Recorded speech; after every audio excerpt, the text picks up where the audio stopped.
So I have to remove the part. I remove the hose over there.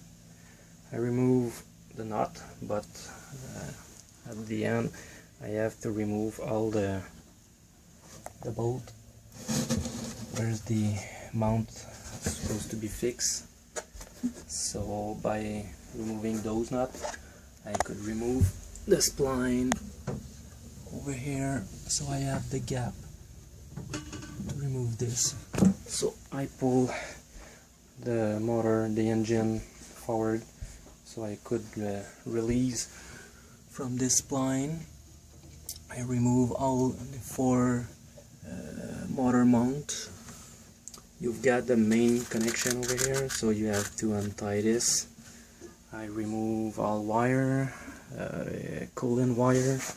I remove the those wire, so, and I move them away on the back, so I put them over there so it's more easier. I removed the alternator.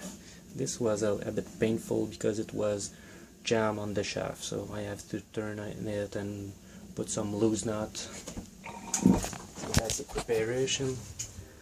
I remove all wire over here, the starter wire, those. And I remove the fuel filtering that getting here inside, so I remove this.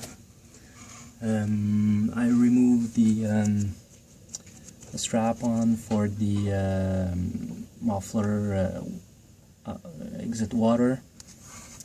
So on that side, that's what it looked like. I remove this, It was a pain, a little bit difficult. I have to remove, what a mess. I remove those for the clipping the throttle cable. So that's it.